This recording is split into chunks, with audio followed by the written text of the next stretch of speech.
Assalamualaikum warahmatullahi wabarakatuh. Pemirsa budiman, para jamaah pengajian online dimanapun Anda berada, alhamdulillah kita masih diberikan kesempatan oleh Allah Subhanahu wa Ta'ala untuk bermuajahah, kendati pun hanya menggunakan media online. Mudah-mudahan ini tidak mengurangi rasa khidmat kita di dalam mempelajari ilmu pengetahuan. Pemirsa, ini saya mau memenuhi permintaan salah satu jamaah supaya saya menjelaskan tentang melepas ikatan jin nasab. Nah, sebelumnya mari kita pelajari apa itu sebetulnya warisan potensi magis itu. Jadi jin itu ada kalanya amalan, ada kalanya kiriman, ada kalanya turunan. Nah, ini turunan ini yang berkaitan dengan jin nasab. Dan itu tidak mudah untuk melepaskannya seperti jin-jin amalan ataupun jin-jin kiriman yang lain. Nah, pelepasan rantai perjanjian dengan jin khodam tidaklah sederhana dan mudah sekali. Ada proses panjang dan tahapan-tahapan yang harus dilalui dengan penuh perjuangan, penuh mujahadah. Karena yang dilawan itu tidak hanya jin khodam yang turun-temurun, akan tetapi yang perlu kita sadari adalah ikut andilnya kita pada keseharian keluarga kita, melainkan dengan melawan hawa nafsu ego kita yang terhujam dalam benak kita, jiwa kita ataupun hati kita. Nah, jin itu ketika sudah ditopang oleh ego, hasud, sombong, itu justru akan menguatkan posisi jin nasab yang ada dalam diri kita, atau menjadi magnet penarik untuk mengundang kembali saat mereka telah berhasil dikeluarkan. Jadi misalkan jin nasab sudah berhasil dikeluarkan misalkan, tetapi kita masih mempunyai rasa sifat dengki, sifat sombong, hasud, dan lain sebagainya, justru itu menjadi magnet untuk menarik jin nasab yang sudah keluar untuk kembali kepada diri kita. Nah, apa faktor utama yang menjadi sebab utama gagalnya untuk melepaskan belenggu jin turunan ini? Karena satu hal yang paling utama adalah lemahnya kemauan yang diakibatkan oleh kelalaian kita sendiri untuk ingat kepada Allah Subhanahu wa Ta'ala. Seperti firman Allah Subhanahu wa Ta'ala, walaqad ahidna ila adama min qablu fanasiya walam najid lahu azma. Sesungguhnya telah kami perintahkan kepada Adam dahulu, maka ia lupa akan perintah itu dan kami tidak mendapati padanya kemampuan yang kuat. Nah, dari kisah Nabi Adam itu terdapat sebuah pelajaran, sebuah ibrah bagi kita yang bisa diambil petik, yang bisa kita ambil, yang bisa kita petik dari kisah itu. Satu, setan dapat melemahkan iman dan mengendorkan kekuatannya dari segala penjuru. Jadi setan itu cerdas, setan itu licik. Jadi gagal satu, ada beberapa pintu yang diketuk oleh mereka. Seperti yang bisa difirmankan oleh Allah Subhanahu wa Ta'ala, qala fabima awaitani la'aqudanna lahum siratakal mustaqim. Iblis menjawab, karena engkau telah menghukum saya tersesat, saya benar-benar akan menghalang-halangi mereka dari jalan engkau yang lurus. Jadi orang yang baik itu memang menjadi incaran setan. Orang yang istiqomah itu akan menjadi objek utama bagi setan untuk mengganggu mereka. Nah, para ahli tafsir menafsirkan arah-arah yang diucapkan setan itu adalah mulai dari arah depan. Jadi memikat hati manusia dalam hal keduniaan, materialistis, gila dunia, profit oriented. Jadi segala geriknya itu yang penting mendatangkan uang. Jadi dalam benaknya itu hanya uang saja, harta saja, dunia saja. Kemudian arah belakang. Maksudnya arah belakang itu membuat manusia lupa akhirat dan ragu akan terjadinya hari kiamat. Ragu terhadap hari kebangkitan. Ragu terhadap peninggalan amal. Ragu tentang adanya surga. Ragu tentang adanya neraka dan lain sebagainya. Jadi mesti ada terbesit dalam benaknya itu. Masa iya? Jangan-jangan tidak ada akhirat itu. Terbesit dalam benaknya, jangan-jangan surga tidak ada. Jangan-jangan sisa kubur tidak ada. Jadi kalau ada perasaan seperti itu berarti setan sudah mengusik kita dari belakang. Arah kanan, menipu manusia dengan kebaikan sendiri, membuat manusia mempunyai banyak niat baik namun membuat manusia mempunyai banyak niat baik namun tata caranya salah. Atau sebaliknya, tata cara ibadah benar sesuai tuntunan namun niatnya yang salah. Jadi tidak sedikit manusia itu melakukan hal-hal baik dengan cara-cara baik, menggunakan metode baik, tetapi niatnya salah. Misalkan Al-Quran itu dijadikan media untuk pengasihan. Al-Quran dijadikan sebagai media memperdalam ilmu. Jadi ada salah satu kasus di dekat saya ini, ada salah satu tokoh, kata orang pintar. Jadi dia punya masjid. Lalu kemudian dia itu semakin tajam, semakin ampuh ilmunya. Ternyata usut punya usut, tangga masjidnya itu ditanami Al-Quran. Karena memang MUI-nya seperti itu. Jadi jin itu saya siap membantu saudara apabila ini dilakukan. Jadi MUI-nya seperti itu. Jadi kalau tidak dilakukan, maka ilmunya itu tidak akan tajam. Artinya tidak dibantu oleh jin itu. Jadi caranya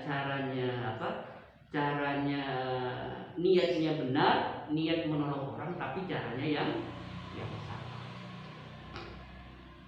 Ada lagi kemarin saya meruqyah salah satu guru, jinnya itu ketika diruqyah tidak mau keluar. Alasannya kenapa? Dia minta saya untuk membaca surat Yasin 41 kali. Saya tanyakan, kenapa kamu itu tidak mau keluar dari tubuh mbak ini?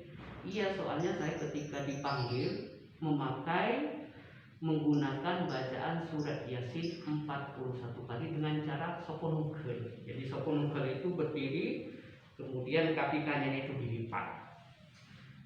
Itu fakta yang saya interogasi terhadap jin kemarin. Kemudian dari arah kiri, menipu manusia dengan menghiasi kemaksiatan dan seluruh perkara yang dimurkai oleh Allah Subhanahu wa taala. Jadi banyak kemarin itu juga saya datang ke salah satu wali murid di kaki gunung sana itu. Ternyata begitu saya masuk, rumahnya itu diliputi oleh aura negatif. Ternyata usut punya usut, setelah saya analisa ternyata rumahnya itu ada lukisan-lukisan yang tidak wajar untuk dilihat. Ada patung-patung singa yang dibuat dan lain sebagainya. Nah, ini cara-cara tipu daya setan untuk mengganggu manusia. Nah, tatkala setan gagal membujuk manusia dari satu pintu, maka mereka itu masih mencari pintu-pintu yang lain. Bahkan ketika dia tidak menemukan pintu untuk dia masuki, dia akan mencari jendela atau celah-celah ventilasi yang bisa ditutupi untuk menggoyahkan keimanan manusia di dalam hati. Nah, kita bisa mendapati bahwa bujuk rayu setan terhadap manusia itu ada banyak ragamnya. Khusus bagi manusia yang diikuti oleh jin, dia akan dikirim untuk terus-menerus kagum dan nyaman pada kemampuan supernya. Percaya bahwa kemampuannya itu dalam meramal, kemudian melihat gaib, menerawang barang-barang hilang, mencabut sesuatu dari tanah, padahal dia tidak sholat, padahal dia tidak puasa, padahal dia tidak zakat, dan lain sebagainya. Nah, bagaimana mungkin itu bisa terjadi dan mendapatkan karomah dari Allah? Itu bukan karomah, itu adalah salah satu kekuatan jin yang dipanggil dengan cara-cara metode-metode yang tidak digunakan oleh agama Islam. Nah, iblis itu pandai merangkai kata dan bermanis lidah, sebagaimana firman Allah Subhanahu wa taala, wa qasamahuma inni lakuma laminal nasihin.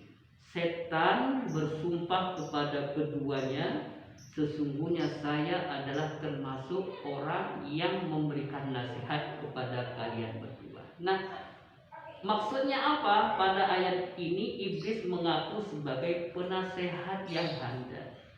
Hal ini bisa dikiaskan, dianalogikan dengan beragam pengakuan iblis. Lebih khusus lagi, kebanyakan jin nasab akan menemui dengan wujud orang soleh, wali, orang tua berpakaian serba putih, pakai sorban, pakai jubah, cahaya, dan lain sebagainya.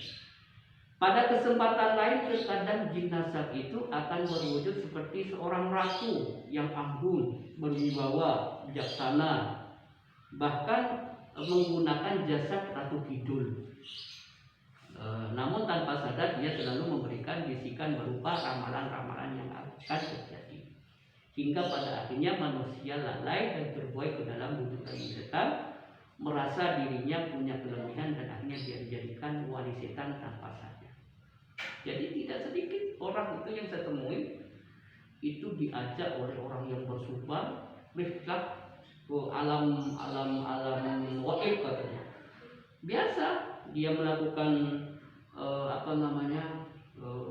ke planet, kemudian ke langit 1, ke langit 2, ke langit 7 dan sebagainya. Bahkan ada seorang ibu itu dia menyampaikan kepada saya, dia itu pernah bertemu dengan Kanjeng Ratu Kidul itu di daerah Banyuwangi, di daerah Gunung Watu Dodol. Nah, dia keluar dari dasar laut, membelah, langsung menghamili pakai kereta. Justru suaminya yang mendampingi ikut melihat juga. Nah, ini adalah salah satu tipu daya dari jin atau setan. Lalu kemudian biasanya iblis itu mengincar orang yang ada di sekitar kita untuk membuat lalai. Iblis sukses menjebak Nabi Adam dengan memujuk Hawa sebagai orang terkasih dan terdekatnya. Allah memberi pelajaran yang sangat agung dari kisah Adam, bahwa Hawa yang digelincirkan oleh iblis. Kita diperingatkan bahwa ada musuh yang sangat iblis, pandai bermanis kata, pandai menyamar, sangat sabar dalam mentaati saat-saat terlemahnya manusia. Jadi biasanya jin nasab itu biasanya 7 turunan. Jadi kalau misalkan tuannya meninggal dunia, maka dia akan mencari tuan berikutnya, entah anaknya. Biasanya dicari orang-orang terdekat, entah anaknya. Tapi tidak semua anak, tapi rupiahnya yang lemah, jiwanya yang kosong, jiwanya yang pemarah. Nah itu biasanya disenangi oleh jin untuk dijadikan tuan berikutnya apabila bapaknya sudah meninggal. Nah apa tanda-tandanya? Tanda-tandanya, mari kita bahas bersama-sama. Ilmu sihir tidak otomatis tersalurkan. Petinggi jin khodam yang mengabdi pada tuannya pasti akan memilih anak keturunan yang cocok untuk dijadikan majikan dan relasi baru sepeninggal majikan lamanya. Guru saya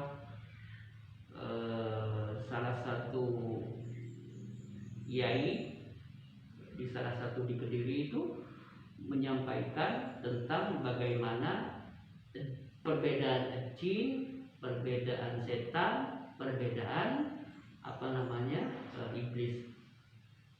Nah, ada sebuah salah satu master tentang keilmuan, yaitu Syekh Sa'ad Said Ahmad Abduh Hafizahullah Ta'ala, menjelaskan tentang jin warisan, tentang jin nasab. Mari kita bahas apa itu jin nasab. As-sahiru fi bidayati amalihi bima ta'lamahu yadhillu fi adadil hawat minas sihra. Pada tahap awal, penyihir itu melaksanakan apa yang telah dipelajari. Kemudian dia masih setara dengan penyihir-penyihir amatiran lainnya, yaitu fi adadil hawati minas sihra.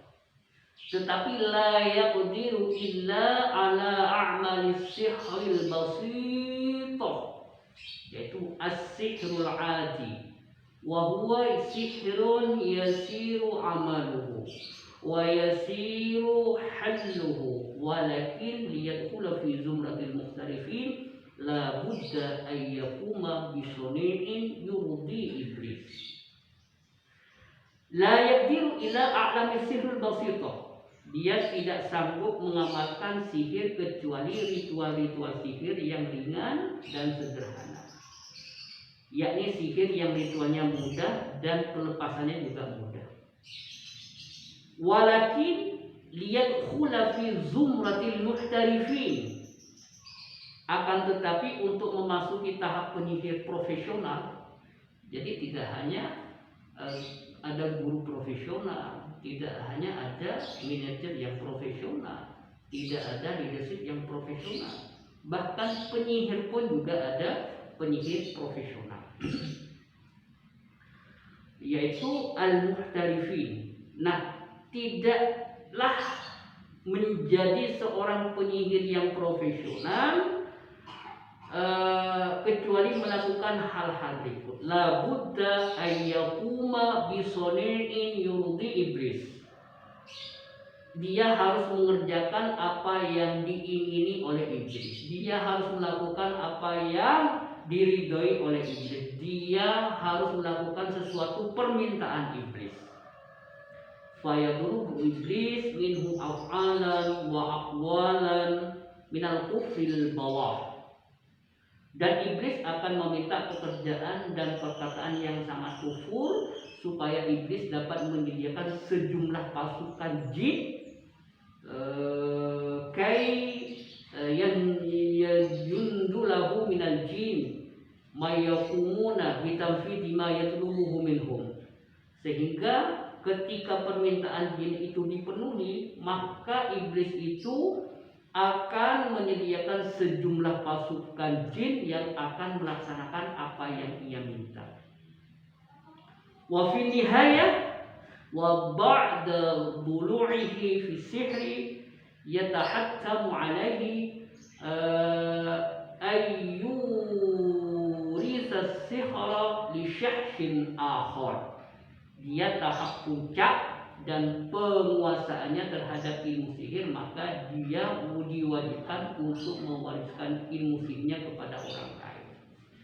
MOU terakhir manusia dengan iblis puncaknya adalah, jadi kalau sudah saya memberikan pasukan jin kepada kamu, nanti kamu kalau sudah ringkih, kamu sudah tidak berdaya, maka ilmu ini kamu harus wariskan kepada anak cucumu hingga 7 turunan. Nah, ini permintaan jin. Wa fi nihayati wa ba'da bulu'ihi fi sihri yatahattamu 'alaihi ay yurisa as-sihra li syakhsin akhar. Jadi biasanya orang yang punya ilmu hitam, punya sihir itu biasanya mau tidak mau anaknya yang akan menjadi pewaris berikutnya. Kalau anaknya sudah meninggal, cucunya.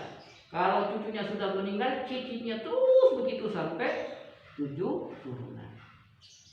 Nah, pemirsa, apa tanda-tanda umum kalau kita itu dimasuki oleh jin keturunan dari kakek nenek kita? Biasanya nyeri ulu hati. Ulu hati ini biasanya nyeri.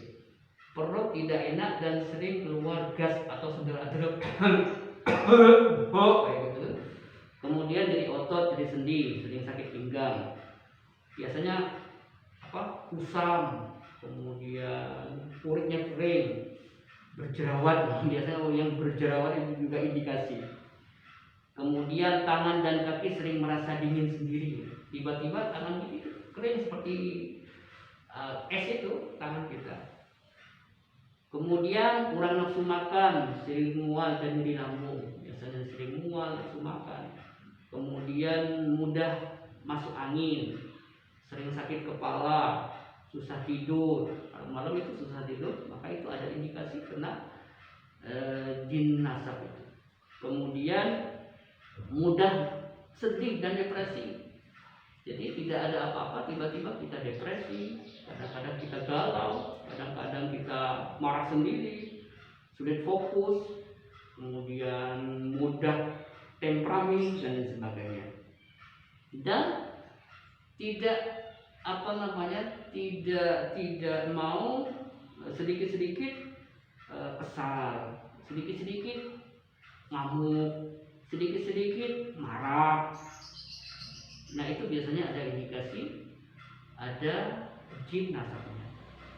Kemudian betis dan wajah mudah terlihat membengkak. Jadi tiba-tiba betisnya ini tiba-tiba bengkak atau pokoknya bengkak itu. Tidak yang tidak sakit tiba-tiba buka sendiri.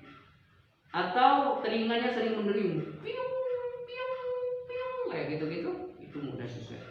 Atau menderita penyakit yang sama dengan leluhurnya. Jadi kalau leluhurnya itu punya penyakit rambutnya rontok, dia rontok juga.